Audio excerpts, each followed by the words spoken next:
na aria ni maumite bururiini wa Burundi manyitikaniite na thimu 305 kuma bururiini wa Kenya meko makinyitikana na thimu 150.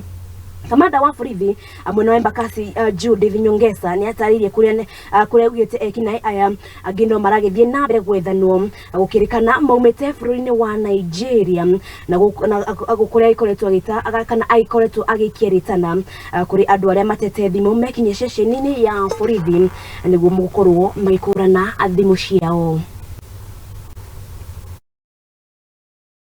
Majina naitwa Judith Nyongesa, Sub-County Commander wa Makadara.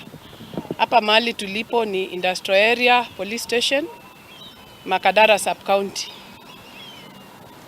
Mlipokuwa hapa juzi, tuliahidi kuendelesha operesheni ya kutafuta masimu. Naita operesheni mulika mwizi wa masimu. Tumepiga msasa na leo tumepata masimu 150 ingine.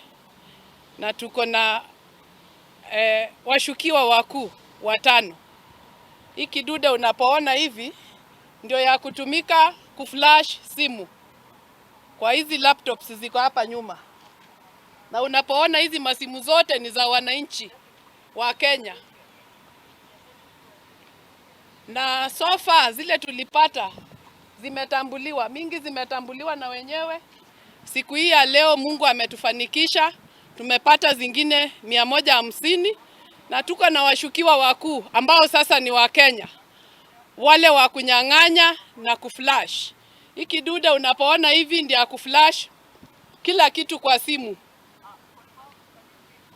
Na tuko na hao washukiwa kwa seli yetu ya industrial area. So far tuko na washukiwa 10.